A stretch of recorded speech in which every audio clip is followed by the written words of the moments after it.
जय गुरुजी, शुक्राना गुरुजी, अनंतम अनंतम शुक्राना गुरुजी। सभी साध संगत जी को जय गुरुजी, जय माता दी, राधे राधे, हरे कृष्णा। संगत जी, आज अमावस्या के दिन यह अद्भुत सत्संग मैं आपके साथ शेयर करने वाली हूँ। आज मैं अमृत वेला में इसकी एडिटिंग कर रही हूँ गुरुजी महाराज के आज्ञा से, इसलिए मेरी आवाज थोड़ा सा खराब है तो इसको इग्नोर कीजिएगा और मुझे माफ कीजिएगा अगर आपको कोई परेशानी होती है तो। और संगत जी, गुरुजी महाराज आज साक्षात एक ऐसा संकेत दे रहे हैं आपके जीवन के लिए कि जो भी आपके जीवन में कुछ भी कमी है, बुराइयां हैं, किसी की वजह से आप परेशान हैं। देखिए संगत जी, हमारे जीवन में कोई ना कोई ऐसा इंसान जरूर होता है जो हमारे जीवन में कॉन्फ्लिक्ट पैदा करता है, हमारे परिवार में हमें नीचा दिखाता है, या ऐसा भी हो जाता है कि जैसे मैं अगर बात करूं ससुराल की, तो ससुराल में बहुत सारे ऐसे संगत जी होंगे जिनको बहुत सारी समस्या का सामना करना पड़ता है। उन्हीं में से किसी सदस्य की वजह से जो उनसे वैर भाव रखता हो, है ना, तो उसमें क्या होता है कि अगर हम अपने आप को सीधे सही रास्ते पे लगाए रखें और अपना विश्वास बना के रखें, तो एक वक्त वो भी आता है जब हमारा बुरा करने वाला अपने आप जो है ना अकेला पड़ जाता है। इसमें हमारी कोई गलती नहीं होती, ना हम उसके लिए बुरा मांगते हैं ना बुरा सोचते हैं, क्योंकि वो तो गलत है ना। हम अपने कर्म क्यों किसी के लिए खराब करें। लेकिन अगर कोई भगवान के भक्तों के साथ बुरा करता है ना, तो एक पल ऐसा आता है कि जब उनके पाप का भी घड़ा भरता है, और जब घड़ा भरता है तो घड़ा फूटना भी है। तो वो सिर्फ और सिर्फ अपने कर्मों की वजह से वो सब पाते हैं। तो कभी भी आप उदास मत होइए कि शायद मेरी वजह से ऐसा हो गया। नहीं, आप अपने कंधों पे बैगेज मत उठाइए किसी की सिचुएशन का। कोई किसी के लिए कुछ बुरा नहीं कर सकता, ना ही कुछ अच्छा कर सकता है। सिर्फ ये होता है कि जो अच्छे इंसान है वो अच्छे कर्म लेके आते हैं और अच्छी सच्ची शिक्षा पे ही चलते हैं, तो इसीलिए वो अच्छा अच्छा सोचते हैं, अच्छा करते हैं। जो बुरा करता है वो न जाने कितने जन्मों से जो है ना बुराइयां बांध के लाया है, जो उसको सिर्फ बुरा करने को ही तत्पर करेंगे। और हमें उनके लिए अपनी एनर्जी खराब नहीं करनी, ना हमें किसी से अरदास लगानी है ऐसे लोगों के लिए कि आप इनको सद्बुद्धि दें या वो दें, क्योंकि देखो जब उनका टाइम आएगा ना वो अपने आप सही रास्ते पे आ जाएंगे, अगर आना होगा तो। हम सिर्फ सर्वतदा भला बोल सकते हैं, स्पेशल किसी के लिए नहीं कुछ कर सकते, क्योंकि संगत जी कहते हैं ना कि दूसरों का करने से पहले हमें खुद का भी सोचना पड़ता है। हालांकि हमें ये सिखाया जाता है कि दूसरों के लिए पहले करो, दूसरों के लिए, लेकिन आप इसी चक्कर में ना खुद के कंधों पे इतना बोझ ले लेते हो कि वो उतारना फिर मुश्किल हो जाता है, और यही बोझ फिर ट्रांसफर होता रहता है बाकी सब में, आपके बच्चों में, आपके आने वाली पीढ़ियों में। क्यों? क्योंकि जैसा वो कहते हैं ना कि मतलब पेड़ है, अगर एक पेड़ के इतने सारे फल पत्ते हैं, ये सब हैं, तो ये एक परिवार को भी दर्शाता है। तो जब मुखिया ही खुश नहीं होगा तो बाकी सब कैसे होंगे, ऐसा अक्सर देखा गया है ना। तो संगत जी, कभी भी जीवन में घबराना नहीं, भटकना नहीं, सच्चे राह पे चलो, अच्छे कर्म करो, सब अच्छा अच्छा होना है। और आज ये अद्भुत सत्संग है संगत जी, भूल से भी इग्नोर मत कीजिएगा, आपके रोंगटे खड़े हो जाएंगे, आपकी आंखें खुली की खुली रह जाएंगी, ऐसा सत्संग है। और इसमें मैं संगत जी के 2 सत्संग शेयर कर रही हूँ, तो आप ऐसा ना कंफ्यूज होइएगा कि पहले जो 10-11 मिनट का है उसमें ऐसा पार्ट था, सेकंड में एक दूसरा पार्ट भी है। तो संगत जी, कुल मिला के ये सत्संग जो है आपके पूरे परिवार के लिए है, आपके खुद के लिए, आपके पति के लिए ब्लेसिंग मिलेगी, आपके बच्चों के लिए मिलेगी, और अगर आप छोटी हैं यानी कि मैरिड नहीं है ना, तो आपके पेरेंट्स के लिए भी है। तो आप बिल्कुल इग्नोर मत कीजिएगा, क्योंकि संगत जी सत्संग ही एक ऐसा माध्यम गुरुजी महाराज ने बनाया है जिससे वो आप तक अपनी बात पहुंचाते, अपना संदेश पहुंचाते हैं और आपका कर्म कटवाते हैं। तो कर्मों को कटाने के लिए कतार में बैठ जाइए और अपना सत्संग सुनते हुए जय गुरु जी कीजिए, और मंत्र जाप जरूर कीजिएगा। आज मन में मानसिक मंत्र जाप करना सीखिए संगत जी, जिसमें हमारी जीवा भी ना हिले और दिमाग में हमारे जो है ना मानसिक तौर पे मंत्र चलने लगे। और जिस दिन ऐसा हो गया ना, यकीन मानिए आपका स्पिरिचुअल अवेकनिंग होने से कोई नहीं रोक सकता। तो आइए अब हम सत्संग सुनेंगे। गुरुजी महाराज, मेरी अरदास है आपसे कि आज अमावस्या के दिन जो भी ये सत्संग सुने, उनके कुल परिवार को आप तार दीजिए। उनके घर में कोई भी नेगेटिविटी है उसको आप खींच लीजिए, कोई ब्लैक मैजिक है उसको आप काट दीजिए, और जिनके भी कोई पितृगण जो ऐसे हैं जिनकी वजह से उनको परेशानी हो रही है, उनको भी आप शांत कर दीजिए। यही मेरी अरदास है। रोग दोष शोक सब मिटा दीजिए मेरे मालिक, सबके घर में खुशियों का आगमन हो, ये मेरी अरदास है और मेरी अरदास कबूल करेंगे ऐसा मुझे विश्वास है। और आइए अब हम सत्संग शुरू करते हैं। जय गुरु जी, शुक्राना गुरु जी। जय गुरु जी, शुक्राना गुरु जी, अनंतम अनंतम शुक्राना मेरे गुरुपा। आपका जितना शुक्राना किया जाए उतना ही कम है। पहले मैं मंत्र जाप करूंगी। ओम नमः शिवाय, शिव जी सदा सहाय। ओम नमः शिवाय, गुरु जी सदा सहाय। संगत जी, गुरु जी ने मुझे सेवा दी है कि तुमने 7 गुरुवार को अपना शुक्राना सत्संग शेयर करना है, तो उनकी आज्ञा से मैं ये अपना शुक्राना सत्संग शेयर कर रही हूँ। संगत जी, मैंने अपने पिछले सत्संग में बताया था कि मेरा बड़ा बेटा भी ब्लैक मैजिक की वजह से ही इस दुनिया से चला गया था। उसके जाने के बाद जो ब्लैक मैजिक करने वाला होता है वो कोई अपना ही होता है, कोई घर का ही होता है, कोई बाहर का नहीं होता। हमारा भी घर का ही था और मेन था। मैं उसका नाम तो नहीं लूंगी संगत जी। उसने मुझे पागल घोषित कर दिया। बच्चे के जाने के बाद मैं इतनी डिप्रेस थी, इतनी टेंशन में थी कि मुझे कुछ भी अच्छा नहीं लगता था, किसी से बात करना भी अच्छा नहीं लगता था। आप समझ सकते हैं संगत जी कि जब इतना जवान बच्चा चला जाए तो माँ के दिल पे क्या बीतती है। उसने इस बात का फायदा उठाया और सबको मेरे अगेंस्ट करके उसने मुझे पागल करार देने की कोशिश की। धीरे धीरे सब रिश्ते उसने मुझसे तोड़ने शुरू कर दिए। सब मेरे इन लॉज ने मुझसे मुंह फेर लिया, कोई भी मेरे पास नहीं आता था। यहाँ तक कि मेरे अंकल को भी उसने अपने बस में कर लिया, वो भी मुझसे मुंह फेरने लगे। जब मैं बिल्कुल अकेली, मैं और मेरा बेटा छोटा अकेले रह गए, बहुत टूट गए। बहुत कुछ हुआ संगत जी, बहुत कुछ हुआ, मैं बता नहीं सकती। तब गुरुजी ने मेरा हाथ थामा। जब उन्हें लगा कि ये बिल्कुल अकेली है, इसका कोई भी नहीं है। मैं इतनी ज्यादा अकेली हो गई थी कभी कभी मैं ये सोचती थी कि मैं खुद भी अपनी जान ले लूं और अपने बच्चे को भी मार दूं ताकि इसे बाद में कोई तकलीफ ना हो। इस तरह की नौबत तक आ गई थी। पर मुझे ये नहीं पता था कि गुरुजी ने मेरा हाथ थामा हुआ है। ये तो मुझे 2023 में पता चला कि गुरुजी मेरे साथ हैं। उनकी बदौलत ही मैं धीरे धीरे सब कुछ सही होने लगा। संगत जी, गुरुजी का आशीर्वाद से धीरे धीरे सब काम अपने आप होने लगे। धीरे धीरे अंकल भी सेट होने लगे हौली हौली। जो मेरे रिश्ते थे इन लॉस के, वो भी अपने आप उनको भी सबक मिलने लगा और एक एक करके वो सब मेरी तरफ आने लग गए। और आज वो ही जो मेरे अगेंस्ट कर रही थी सबको, अकेली पड़ी है। गुरुजी ने उसे ऐसा सबक सिखाना शुरू कर दिया है, जैसे उसने मुझसे सबको तोड़ा था, आज सब उससे टूट चुके हैं।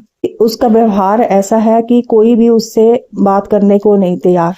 यहाँ तक कि मेरे अंकल को भी पता चल गया तो वो क्या चीज है, उसने कैसे इसका घर तोड़ा है, अब उसे भी पता चल रहा है। संगत जी, वो अभी भी ब्लैक मैजिक करने से हट नहीं रही है, वो रोज रोज कर रही है। गुरुजी बोलते हैं, पुत्र तू टेंशन ना ले, करने वाले तो रोज नया मैजिक करते हैं, पर तू उससे कह दे कि मेरा प्यो मेरे नाल है। गुरुजी मुझे पल पल जताते हैं कि मैं तुम्हारे साथ हूँ। किसी न किसी रूप में मुझे दर्शन देते हैं। मुझे 7 नंबर की, 5 नंबर की, 3 नंबर की बहुत ज्यादा ब्लेसिंग देते हैं। 7 नंबर की तो मुझे इतनी ब्लेसिंग देते हैं कि मैं कहीं भी निकलूं तो मुझे 777, 777, 47 ऐसे में मुझे ब्लेसिंग मिलती है। संगत जी, मेरे छोटे बेटे को साइनस की प्रॉब्लम थी।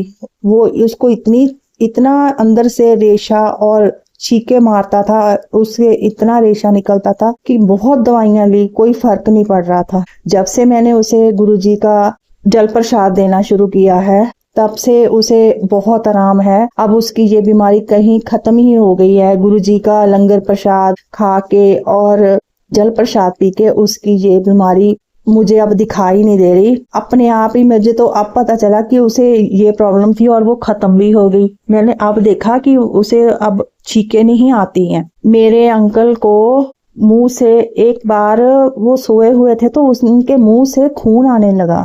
सोए सोए सारे सिरहाने पे लग गया। मैंने देखा, मैं घबरा गई कि ऐसा क्यों हो गया, पर मुझे समझ नहीं आया। उसके बाद उनका गला इतना खराब हो गया, इतना कि उनकी आवाज भी बंद हो गई और वो दवा लेने से भी ठीक ना हो। बहुत ज्यादा उनका काफी देर उनका इतना बुरा हाल रहा कि दवा ले लेके थक गए पर कोई फर्क नहीं पड़ा।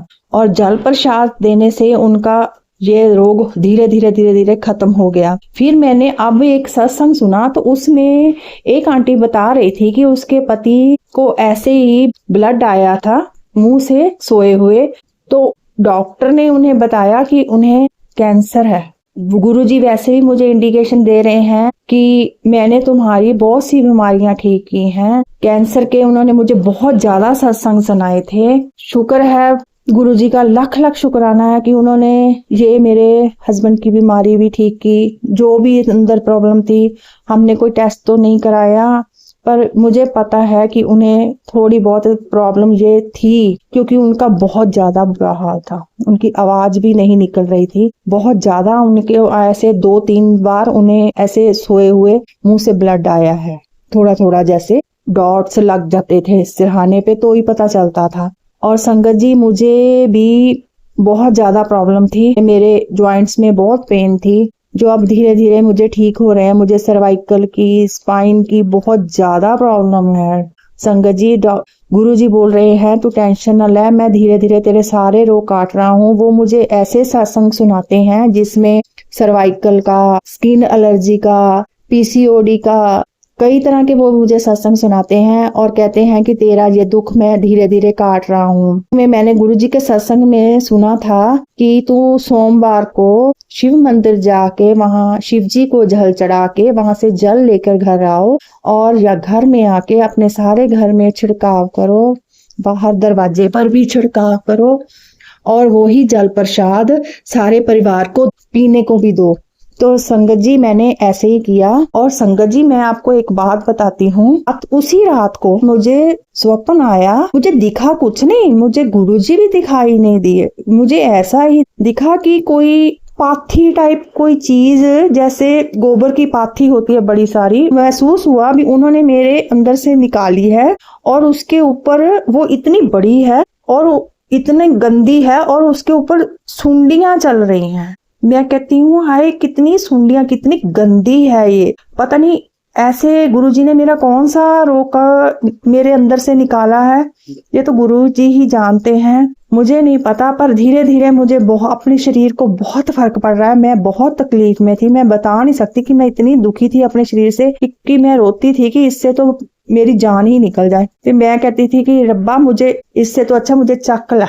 ये हालत थी मेरी और अभी धीरे धीरे मुझे बहुत फर्क पड़ रहा है। जब हम नवंबर महीने में दुगरी गए तो बहुत गर्मी थी और मेरे अंकल जी बोले कि मैं अभी गर्मी में अगली बार यहाँ दर्शन के लिए नहीं आ सकूंगा, बहुत गर्मी है। उन्हें बहुत घबराहट होने लग गई थी। तो संगत जी मैंने गुरुजी से ये अरदास की कि गुरुजी अब आपकी मर्जी है, आपने लेके जाना है हमें दुगरी तो भी आपकी मर्जी है, नहीं लेके जाना तो भी आपकी मर्जी है। तो संगत जी मैंने अपने अंकल से नहीं कहा कि हमें दुगरी जाना है, तो उन्होंने रात को अपने आप आके बोला कि सुबह जाना है, कितने बजे जाना है। तो मैंने कहा जैसी आपकी मर्जी, जैसे गुरुजी का हुक्म, ठीक है हम चलेंगे, सुबह जल्दी चलेंगे। तो ये गुरुजी का लख लख शुक्राना कि उन्होंने अपनी मर्जी से ही हमें वहाँ पे बुलाया। उनकी मर्जी के आगे किसी का जोर नहीं चलता, वो जो चाहे वही होता है। उनके लख लख शुक्राना गुरुजी का कि उन्होंने अपने आप मेरे अंकल को वहाँ जाने के लिए प्रेरित किया। और मेरा दूसरा शुक्राना सत्संग ये है संगत जी, मेरे बेटे को स्वप्न आया। वो बोला कि मम्मा मैं स्वप्न में शनि मंदिर गया हूँ और शनि मंदिर में मुझे वो वहाँ पे बहुत सारे बच्चे हैं, वो मुझे बोलते तो इतनी देर बाद आया है, वो आग के गोले मेरे ऊपर फेंकते हैं, मैं उनसे बच के बाहर आ जाता हूँ जिससे मेरा सारा शरीर जल जाता है। पता नहीं क्या स्वप्न था, गुरुजी ने क्या उसके कष्ट कटवाने थे जो उन्होंने स्वप्न में उसके कष्ट कटवाए। लाख लाख शुक्राना मेरे गुरुजी का, जिन्होंने पता नहीं कितना बड़ा कष्ट था जो थोड़े में मेरा बेटे का स्वप्न में काट दिया। लाख लाख शुक्राना मेरे गुरुपा का, कोटि कोटि प्रणाम। अगला शुक्राना सत्संग मेरा ये है कि गुरुजी के मुझे मैसेज आ रहे थे बार बार कि बेटा तुम्हारे अंकल पर बहुत समय भारी है, एक्सीडेंट होने का खतरा है।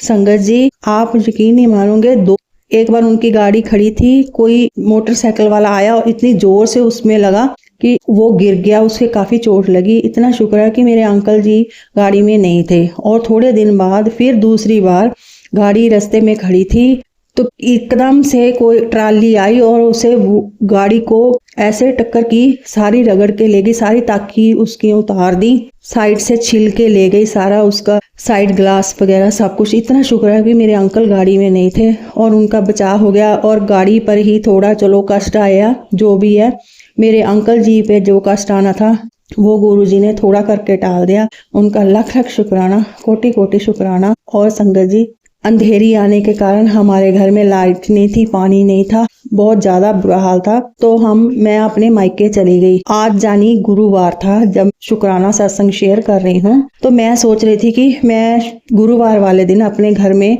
अकेली ही गुरु जी का सत्संग करती हूँ। मैं सोच रही थी आज मेरा सत्संग मिस हो गया। मेरे मन में बहुत ज्यादा तड़फना थी कि मैं क्या करूँ, भी आज मेरा सत्संग मिस हो गया। तभी हमारे पास के घर वाली आंटी जी आए, क्योंकि मेरे मायके के पास गुरुद्वारे में सुखनी साहब का पाठ होता है, वो रोज वहां जाते हैं, मेरी भाभी भी जाती हैं।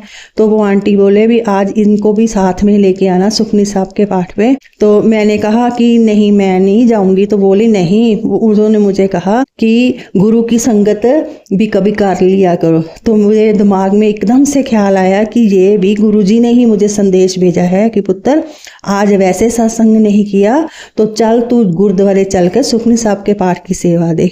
और ये भी मेरे गुरुजी का ही आदेश था। और मैं गुरुद्वारे में सुखनी साहब के पाठ पे जाके वहां पे गुरुजी का नाम सिमरन करके आई हूँ। लाख लाख शुक्राना मेरे गुरुजी का, कोटि कोटि प्रणाम। जितना शुक्राना करूं मेरे गुरुजी का उतना ही कम है। इसी के साथ मैं शुक्राना सत्संग को विराम देती हूँ। ओम नमः शिवाय, शिव जी सदा सहाय। ओम नमः शिवाय, गुरु जी सदा सहाय। शुक्राना गुरुजी, शुक्राना संगत जी। और संगत जी, जैसा आपने सत्संग में सुना गुरुजी महाराज ने कैसे आंटी जी के कष्टों को दूर किया, वैसे ही आप इसको ये ना समझे कि सिर्फ आंटी जी के कष्ट दूर किए हैं या इनके साथ ये चमत्कार किया है। ये सब चमत्कार आपके जीवन में भी होने वाला है। इसीलिए गुरुजी महाराज आज आपको पहले से आगाह भी कर रही हैं और सुनवा भी रहे हैं।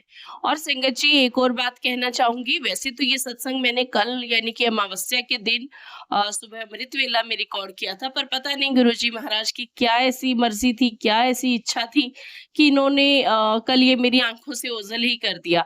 तो आज मैं इसका जो लास्ट पार्ट है वो फिर से रिकॉर्ड करके जो मैं अभी बोल रही हूँ आपको बताना चाहती हूँ कि गुरुजी महाराज की आज्ञा से मैं कल का सत्संग आज जो है शेयर कर रही हूँ, अमावस्या वाला। तो आप कंफ्यूज मत होइएगा और गुरुजी महाराज आपके जीवन में भरे भंडार रखें, अंधन आपके घर में कमी ना आए और आपके जीवन में खुशियां हो, आप सच्चे मार्ग पे चले। और इसी अरदास के साथ मैं अपने सत्संग को यहीं पे विराम देती हूँ, अपनी वाणी को विराम देती हूँ। और नया सत्संग हमारे चैनल पे जल्दी ही आएगा और आप हमारे बाकी चैनल को भी सब्सक्राइब कर लीजिए। वो हमारे चैनल का जो डिस्क्रिप्शन है, सॉरी हमारे सत्संग का डिस्क्रिप्शन है, उसमें हमारे बाकी चैनल भी टैग्ड है। और ध्यान रखिएगा हमारे चैनल का नाम, ताकि आपको कंफ्यूजन ना हो। जय गुरु जी, शुक्राना गुरु जी।